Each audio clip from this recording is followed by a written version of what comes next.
What's the most amazing thing about the universe? It must be true that either 1. It didn't exist, then it did.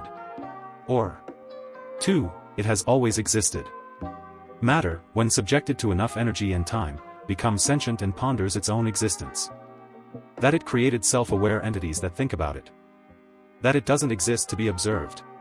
In fact, under different circumstances, all of its trillions of stars and planets and oceans and moons and mountains could exist for billions of years without ever being observed by anyone. How young it is. People look at the universe being 13.7 billion years old and say, that is ancient. That is nothing. Stars will continue to form for another 100 trillion years. Even after that, stellar remnants will exist for quadrillions of years. Black holes will still produce energy that can be used by intelligent civilizations for 10 to the power of 100 years. Keep in mind, if biological life doesn't destroy itself, we will just keep getting more and more knowledge. It's probably a safe bet that within 500 years, which is nothing on universal time scales, we will be an interstellar species that has long ago transcended biology. There is no telling what our descendants will do for the remaining life of the universe. The 4 to 5 billion years of biological evolution of life on Earth will be looked at as an embryonic stage for endless quintillions of years of real life to begin post-biology. They will view the universe as their oyster, a place of infinite possibilities, while we are still just spending our days trying not to die and trying to avoid being punished by our brains with pain. 2 possibilities exist: either we are alone in the universe or we are not. Both are equally terrifying. Arthur C. Clarke. That we just don't understand it. It could be flat, it could be irregular, there could be another one, it's growing at an exponential speed, it's invisible contents. We try to learn more about it using our earthly knowledge, but there is certainly more to it. It's like trying to wrap your head around eternity. That somehow all the particles accumulated in a specific way and in specific quantities to give you conscious thought. Look again at that dot. That's here. That's home. That's us. On it, everyone you love, everyone you know, everyone you ever heard of, every human being who ever was, lived out their lives. The aggregate of our joy and suffering, thousands of confident religions, ideologies, and economic doctrines, every hunter and forager, every hero and coward, every creator and destroyer of civilization, every king and peasant, every young couple in love, every mother and father, hopeful child, inventor and explorer, every teacher of morals, every corrupt politician, every superstar, every supreme leader, every saint and sinner in the history of our species lived there, on a mote of dust. Suspended in a sunbeam. Carl Sagan. If you nut in space, you move backwards. There is a theory which states that if ever anyone discovers exactly what the universe is for and why it is here, it will instantly disappear and be replaced by something even more bizarre and inexplicable. There is another theory which states that this has already happened. Douglas Adams. Imagine being transported to a parallel universe that was almost identical to our own. Somewhere out in the vastness of that universe, there is a tiny planet. This much is true in both universes. On this planet, there is a beach, and on that beach, there is a small stone. Once again, both universes are alike in this regard. Beneath that stone, however, there are several million grains of sand, and while they are in precisely the same location in each universe, one of them, a tiny speck of particularly clear quartz, hewn from a larger hole millions of years before, has a single atom that is positioned a fraction of a femtometer differently than its twin in the mirror dimension. You may think that such an insignificant difference would label these two universes as being functionally identical, and you would be right. In fact, they are so similar that the multiverse has long since combined them into one reality. That single atom in that tiny speck of sand on that lonesome beach on a distant planet merely occupies two spaces at once, seeming to an outside observer to vibrate back and forth at a predictable rate. That every atom in existence seems to do the same is probably a coincidence. TLDR, everything is buzzing. It's indifferent to everything. That whatever our problems are, big or small, it won't matter in 1 million years, worst being a nuclear war or something. It gave us magnets. How do those work? Whales are the biggest known creatures in the known universe. One of my favorite is about the number of unique orders for cards in a standard 52 card deck. I've seen a really good explanation of how big 52 actually is. Set a timer to count down 52 seconds, that's 8.0658 times 10 to the power of 67 seconds. Stand on the equator, and take a step forward every billion years. When you've circled the Earth once, take a drop of water from the Pacific Ocean, and keep going. When the Pacific Ocean is empty, lay a sheet of paper down, refill the ocean and carry on. When your stack of paper reaches the sun, take a look at the timer. the three leftmost digits won't have changed. 8.063 times 10 to the power of 67 seconds left to go. You have to repeat the whole process 1,000 times to get 1/3 of the way through that time. 5.385 times 10 to the power of 67 seconds left to go. So to kill that time you try something else. Shuffle a deck of cards, deal yourself 5 cards every billion years. Each time you get a royal flush, buy a lottery ticket. Each time that ticket wins the jackpot, throw a grain of sand in the Grand Canyon. When the Grand Canyon's full, take 1 ounce of rock off Mount Everest, empty the canyon and carry on. When Everest has been leveled, check the timer. There's barely any change.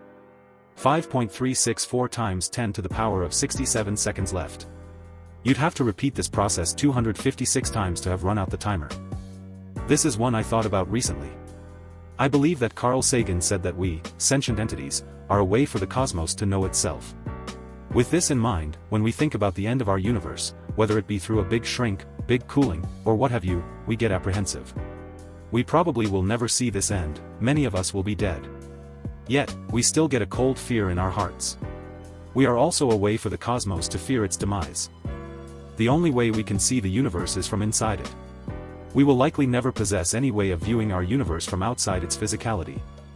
That every single random event since the dawn of creation, the birth and death of stars, planets, and galaxies, the very genesis of life has led to you being here right now to ask this question. The universe is in no obligation to make sense to you. Neil deGrasse Tyson, I think. Plenty of things. The way we perceive the universe. In its physical form, we think it's all around us, on a cosmic scale. But more than that, it's inside all of us. We're made of each and every atom that the universe is comprised of. It sounds super philosophical and like something a stone person would say, but the distinctiveness within our universe is what sets everyone apart. The way each of us, made up of the same elements of this universe, yet managed to be so different. Perhaps you could say the greatest and rather miraculous thing of all is in fact, life. Imagine, for the moment, that the universe began in a truly colossal flash of light. For the first several eons, there was little more than dust, slowly being drawn together by a combination of gravity and electromagnetism. Then, as stars formed and gave birth to planets, and as complex molecules came together, the beginnings of life emerged. At first, this life was incredibly simple, barely capable of surviving to reproduce, let alone contemplating its own existence. As the ages passed, though, it gave rise to more and more complexity, eventually resulting in beings who could look up at the stars that had birthed them and wonder, why? These creatures, driven by something they could scarcely comprehend, set about trying to define their place in the world and explain how they came to inhabit it. They began to believe. Like the organisms that had spawned them, these beliefs and suppositions grew and evolved. They incited terrible tragedies and sparked incredible developments, until the day that they finally fell away and were replaced by an ever-increasing awareness of the cosmos. However, the original drive, the desire to know and understand, remained, and it prompted the thinking creatures to combine their efforts in pursuit of an answer. The inquisitive explorers reached toward the stars once more, and when they did, they encountered other beings, not terribly unlike themselves.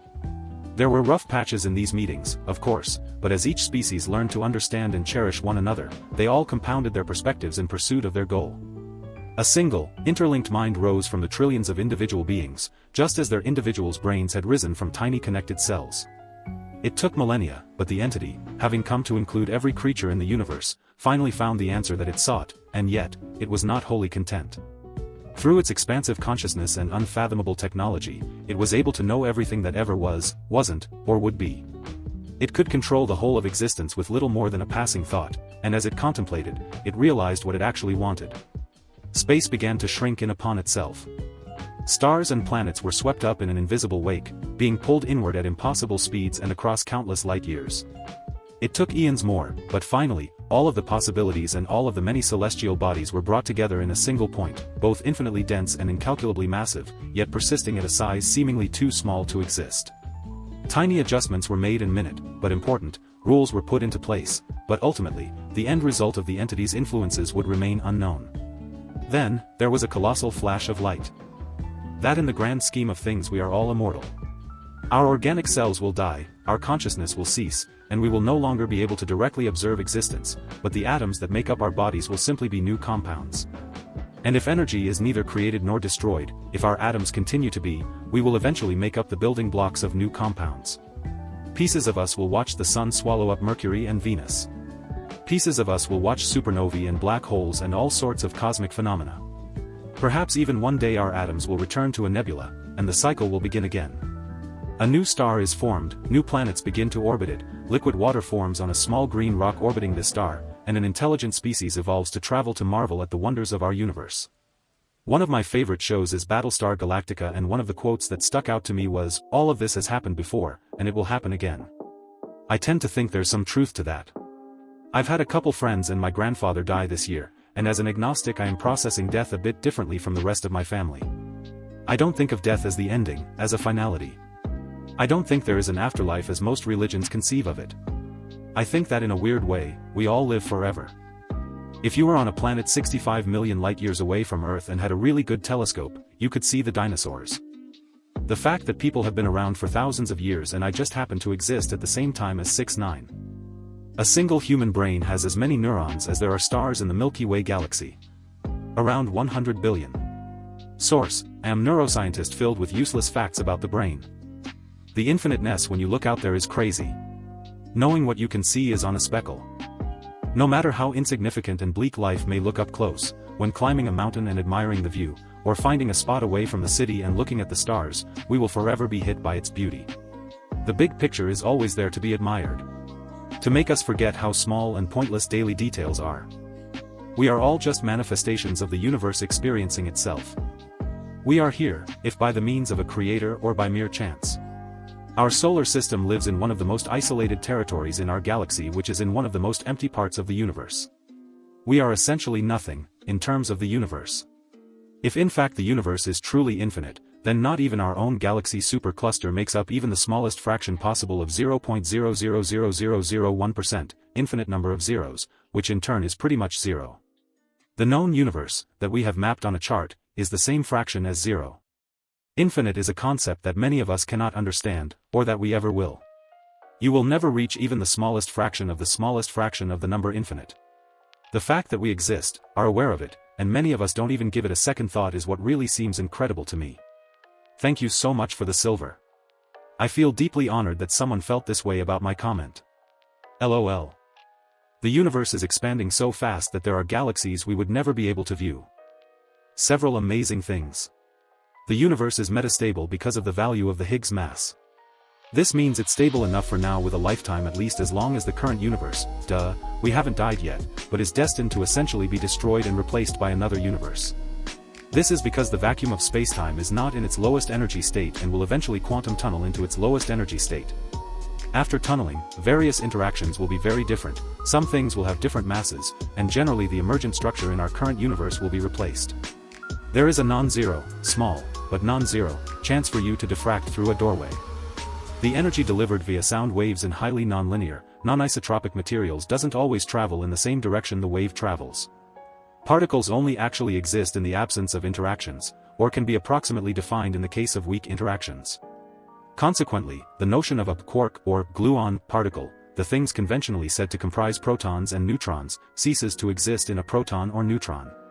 Note, the fields are still perfectly well defined, their excitations just aren't recognizable as particles. There is an energy density permeating all of space. If you bring two conducting plates very close to each other, there is an energy deficit between the plates, which generates an attractive force between the plates. This is called the Casimir force. 70% of our mass comes from quark-gluon field interactions inside the protons and neutrons in our body. The rest comes from the quark, gluon, and electron masses. Consequently, the Higgs doesn't do much for us in the way of mass. However, if it didn't exist, the nucleons in our body to decay into masses of neutrons and we would die. Thanks, Higgs boson. Spacetime can only support electric fields up to a certain magnitude. Beyond that, the energy density is so high that the photons produce electron-positron pairs and space is filled with a conducting plasma. Plasmas have a screening distance beyond which electric fields can't extend. We can create atom lasers with a Bose-Einstein condensate of atoms.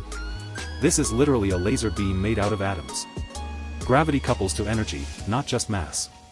This affects the trajectory of light. There's a region just outside of a black hole in which a photon trajectory bends into an orbit around the black hole. This results in gravitational lensing. Tachyons are pathological, hypothetical particles with imaginary mass that can travel faster than the speed of light. Due to quantum corrections, if any such particles could interact with anything else in the universe, everything would acquire a complex mass and become tachyonic. Jesus Christ, this thread is giving me an existential crisis. That it is the only thing that makes our existence possible. As far as we know, the universe is literally all there is in this world. Why? What if it just didn't exist and there was nothing? Why is there something? Why is our one lonely planet the only one we know of which hosts organisms that are actually able to experience reality? What's the point of it all? That tiny squeaking sound you get when you rub two pickles together. Hydrogen atoms in the sun don't have sufficient energy for fusion to occur. The only reason there is fusion, and thus a star, life, and you reading this is due to the particle-wave duality of matter, the probabilistic nature of quantum physics, and the process of quantum tunneling. Even though the probability of quantum tunneling is very small for any particular proton-proton interaction, somewhere on the order of 1 in 10^28, or the same as your odds of winning the Powerball lottery 3 times in a row, that ultra-rare interaction is enough to explain the entirety of where the sun's energy, and almost every star's energy, comes from.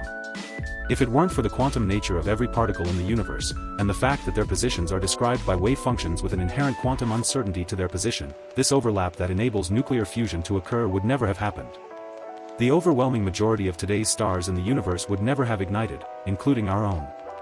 Rather than a world and a sky alight with the nuclear fires burning across the cosmos, our universe would be desolate and frozen, with the vast majority of stars and solar systems unlit by anything other than a cold, rare, distant starlight. It's the power of quantum mechanics that allows the sun to shine. Source: sand. Hear me out. Without sand we wouldn't have glass, so we wouldn't have telescopes to see the larger universe, or microscopes to see the amazing micro-universe around us. We wouldn't have the car, space travel, or spectacles. Sand also gives us bricks, cement, and roads to make cities. Our homes are mostly just piles of sand. Sand makes land, islands in the middle of nowhere, and gives us something to hold on to all those the oceans with. Put a bunch together and you get mountains and planets. Sand pretty damn amazing, we can do amazing things with it, and it probably exists on most planets. The fact that there is in essence no end to the universe. It is expanding so rapidly we'll never see the edge, and that it must be expanding into something, or nothing, but we'll probably never know which. The odds of sperm cells meeting egg cells to create just the right person that happen meet just right person for the process to continue over and over again for millions and millions of years, billions if you include our predecessors, just so that you exist. By all accounts it doesn't make sense that you're here, enjoy it. That as far as we know it could only exist within our minds, and there's no way to prove to ourselves it's truly real outside of our own reality. Just remember that you're standing on a planet that's evolving. And revolving at 900 miles an hour. It's orbiting at 19 miles a second, so it's reckoned. The sun that is the source of all our power. Now the sun, and you and me, and all the stars that we can see, are moving at 1,000,000 miles a day. In the outer spiral arm, at 40,000 miles an hour. Of a galaxy we call the Milky Way. Our galaxy itself contains 100 billion stars. It's 100,000 light-years side to side. It bulges in the middle 16,000 light-years thick. But out by us it's just 3,000 light-years wide. We're 30,000 light-years from galactic central point. We go round every 200 million years. And our galaxy itself is one of millions of billions. In this amazing and expanding universe. Our universe itself keeps on expanding and expanding. In all of the directions it can whiz. As fast as it can go, at the speed of light, 12 million miles a minute, and that's the fastest speed there is. So remember, when you're feeling very small and insecure, how amazingly unlikely is your birth. And pray that there's intelligent life somewhere out in space. 'Cause there's bugger all down here on Earth. In the entire unimaginable vastness that is the universe, we somehow managed to evolve from single-celled organisms into creatures with brains that allowed us to create technology, eyes that allow us to interpret radiation in such a way as to see that technology, and the motor skills and reasoning to be able to pose this question to all the other humans on our tiny little rock as it hurtles through space in orbit around a massive ball of never-ending explosions. Also, run-on sentences.